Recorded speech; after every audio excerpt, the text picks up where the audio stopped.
Buenas, ¿qué tal? ¿Cómo están? Alexei Navalny fallecía hace exactamente 2 años en una cárcel en el norte de Rusia, en la zona del Ártico, en una cárcel llamada El Oso Polar, justamente, una cárcel a la cual van los peores delincuentes encontrados y condenados en Rusia. Una cárcel con condiciones bastante duras. Allí falleció un día como hoy, 16 de febrero de 2024, hace exactamente 2 años. ¿Quién era Alexei Navalny? ¿Quién mató a Alexei Navalny? Bueno, el comunicado, el documento que acaban de firmar 5 países en conjunto, acusa directamente a Vladimir Putin de haber sido el responsable de la muerte de Alexei Navalny, que fue quizás el más famoso líder opositor al gobierno de Putin. ¿Cómo lo asesinó? Bueno, teóricamente con la epibatidina, que es una sustancia tóxica que se encuentra en la piel de la conocida rana dardo, la rana flecha también se le conoce, esta colorida rana pequeñita que está en la zona de la selva de Ecuador y también de Colombia.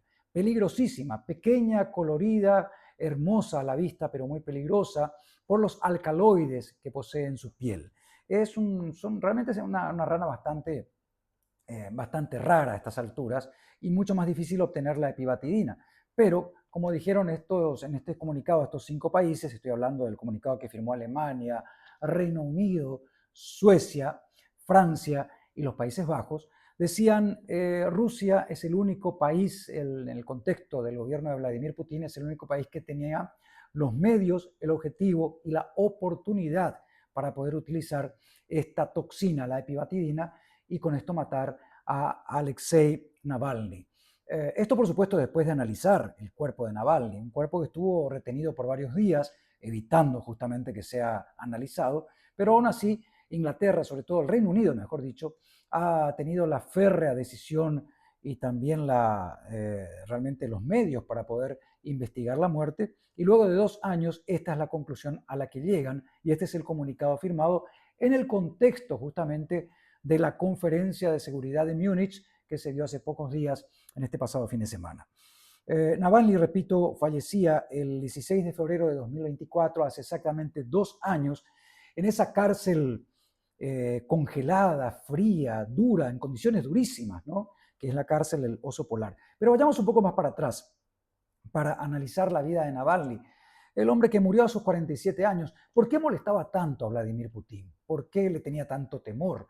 No es el primer caso, no es el único caso de un contrario, de un crítico al gobierno que ha sido eliminado en circunstancias extrañas. No solamente con armas químicas, sino hubieron casos también que lo hicieron con disparos directos a la cabeza, de forma muy rara. Vamos a hablar de eso un poco más tarde, ¿no? Quizás en otro video. Pero en el caso de Navalny, Alexei Navalny, Navalny es un abogado que a partir de 2008 aproximadamente empezó a hacer una aparición pública, lo hacía a través de los medios masivos, a través de las redes sociales últimamente, inclusive tenía un canal en YouTube, desde el cual él, por supuesto, daba sus ideas críticas contra el gobierno de Vladimir Putin, a quien acusaba de utilizar el aparato de Estado para tener o hacer negocios obviamente corruptos, ¿no? En 2011 empezaba Navalny su aparición, digamos, notoria, cuando formó parte de las protestas por los resultados dudosos de las elecciones en Rusia, los resultados de las elecciones, sobre todo legislativas, que se daban en 2011. Fue apresado, fue detenido en aquella época y después liberado después de 15 días. Había acusado a Navalny, a Vladimir Putin y a ciertos sectores del Parlamento, o mejor dicho, de la Duma estatal, de tener, digamos, una conducta o un conteo corrupto y de alterar el resultado de las elecciones. Posteriormente, en 2013, Navalny, que ya tenía una especie de, digamos, oficina, había sido acusado por malversación de fondos. Tenía pequeñas acciones en ciertas empresas, Alexei Navalny, y fue acusado de malversación de fondos. Esto en 2013 fue liberado, después fue detenido de nuevo en 2017, liberado de nuevo, hasta que con una libertad condicional fue intoxicado en agosto del 2020 con la famosa toxina Novichok. Novichok, con la cual también ya habían sido atacados en 2018 un ex agente, un ex espía ruso, que era Sergei Skripal, y su hija, que habían sido atacados en Inglaterra, en Salisbury, en 2018. Este Novichok en realidad es un grupo de sustancias. Cuando digo Novichok, que quiere decir el recién llegado, el novato, el Novichok es un grupo de toxinas, de armas químicas. La más famosa es el Novichok A230, que es la que se supone se utilizó en 2020, en agosto de 2020, para atacar, para intentar matar a Alexei Navalny. Lo habían impregnado en la ropa interior de Navalny, en los calzoncillos de Navalny, durante un viaje que él había tenido. Y al colocarse este calzoncillo, evidentemente hace contacto con la piel este Novichok, y luego de horas, aproximadamente 18 horas, esto empieza a causar efectos. ¿Cuáles son los efectos de esta toxina? Toxina nerviosa, neuromuscular en este caso, porque inhibe la degradación de lo que se conoce como acetilcolina, que es una enzima necesaria para la contracción muscular, pero que después debe ser degradada para permitir la relajación de los músculos. Básicamente esta intoxicación lleva a un colapso respiratorio, a espasmos, lleva a problemas cardíacos, primero a una presión alta, después a una presión baja, en fin, que termina con la vida del intoxicado. ¿Por qué no terminó con la vida de Alexei Navalny en aquel agosto de 2020? Porque los efectos él lo empezó a sentir durante un vuelo que iba desde la ciudad de Tomsk a Moscú, en Siberia. Y durante el vuelo, Navalny empieza a sentir los efectos del Novichok, se arroja al piso al salir del baño del avión, se arroja al piso pidiendo auxilio a las azafatas y grita de dolor. El resto de los pasajeros miran atónitos, preocupados, no sabiendo qué hacer, cómo actuar. Y entonces es el piloto de ese avión, de ese vuelo, el que decide alterar la ruta prevista y desvía, porque tenía que ir hasta Moscú, con 3 horas aproximadamente de vuelo desde Tomsk hasta Moscú, y desvía la ruta del avión y va hasta la ciudad de Omsk.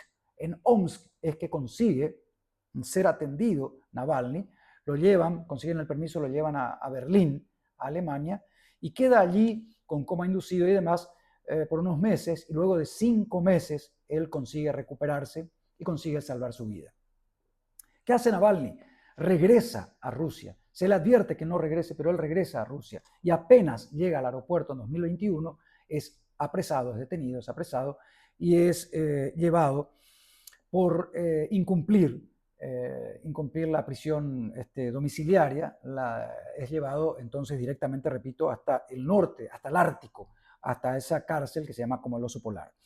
Entonces, en 2022 recibe una sentencia de 9 años por malversación de fondos, por corrupción, etcétera, etcétera. Una sentencia que en 2023, en agosto de 2023, se amplía, se hace una sentencia adicional a la que ya tenía, que va hasta 19 años, acusándolo no solamente por malversación y corrupción, sino también por formar y financiar actividades extremistas. Es allí entonces que se ve, digamos, bastante complicada la situación jurídica de Alexei Navalny con este tipo de acusaciones. El Novichok aparece ya como parte del pasado. Él logró vencer al Novichok, por decirlo, y muchos se preguntarán cómo es posible que hayan podido rociar la ropa interior de Navalny, cómo pudieron entrar al hotel. En realidad el Novichok es un arma química, un arma nerviosa, que está separada originalmente para su transporte, y esto permite la comodidad del transporte, de poder esconderla y de que no se active y vaya en contra de quien la está manipulando, es decir, de los agentes rusos en este caso. Al dividirse en 2 compuestos distintos, se la puede transportar en forma separada y se la une recién cuando va a ser utilizada. Entonces se calcula, se cree que esto es lo que ocurrió, y con esto lograron estos agentes rusos impregnar los calzoncillos de Navalny y con esto esperar que haga efecto 18 horas después, como ocurrió. Bien, ahora el fallecimiento de Alexei Navalny se da el 16 de febrero de 2024, hace 2 años exactamente. Navalny gozaba de buena salud. La versión oficial dice que él salió a dar un paseo en las afueras ahí de la cárcel y que murió repentinamente, es decir, muerte súbita. Se sintió mal, perdió el conocimiento, cayó y ya no recuperó más. Esa es la versión oficial. Pero un día antes, Navalny tuvo una audiencia con un juez y se lo vio, se lo filmó, existe esa filmación, se lo vio en bastante buena forma, lúcido, inclusive haciendo bromas con el juez y con otro personal allí de seguridad que estaba en la cárcel. Es decir, Navalny estaba en buenas condiciones. Además, era un hombre de 47 años, con buenas condiciones de salud en líneas generales, ¿no? Murió después de un día después de esta audiencia con el juez. Y allí se utilizó, según concluyen ahora estos 5 países, estos estudios que hicieron estos 5 países, se utilizó lo que se conoce como epibatidina, que repito, es la toxina que se obtiene de esta rana, la rana dardo o la rana flecha, que existe en Centroamérica, en Ecuador y en Colombia. La epibatidina se habrá impregnado, según dijo también su esposa Yulia Navalnaya, que es muy activa, la viuda de Alexei Navalny, es muy activa ahora en contra del gobierno de Putin.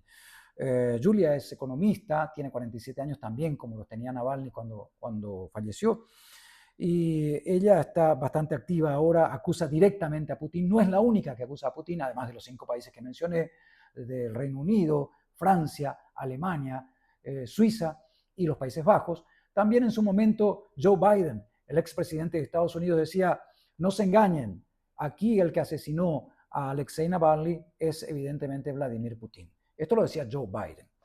Bueno, estamos ante otros de los casos en los que es eliminado de forma bastante misteriosa un opositor al régimen ruso.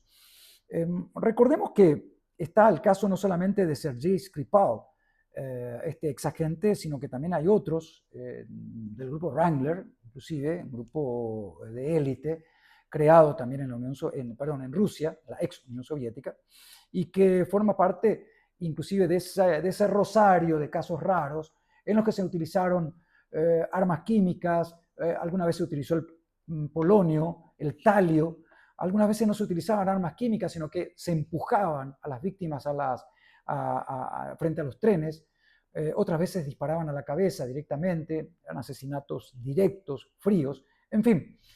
Vamos a hablar en otro video de la cantidad de víctimas por estar en contra del gobierno ruso, por estar en contra de Vladimir Putin y sus muertes extrañas. Esto, repito, forma parte quizás de lo que deja esta conferencia de seguridad de Múnich, que se celebró, repito, hace pocos días, y que deja un documento interesante. Te hablaba también sobre esto Yvette Cooper, la encargada de Relaciones Exteriores del Reino Unido. Ella decía, esto es el resultado de una investigación férrea, porque siempre hemos tenido el deseo, la decisión firme de llegar hasta el final y de investigar realmente cuáles fueron las causas de la muerte de Alexei Navalny. Hoy no quedan dudas, ha sido intoxicado con epibatidina. Y decía Yvette Cooper, decía ella, Rusia, es decir, el gobierno de Putin, es el que tenía, repito, los medios, el objetivo y la oportunidad para manejar esta arma química y causar esta muerte. Hasta aquí llegamos ahora, pero quedan otros videos, repito, la promesa de hablar de las otras víctimas, de los otros casos y de las otras muertes raras ocurridas con los opositores al gobierno ruso y al sistema de Vladimir Putin. Que estén bien, hasta la próxima.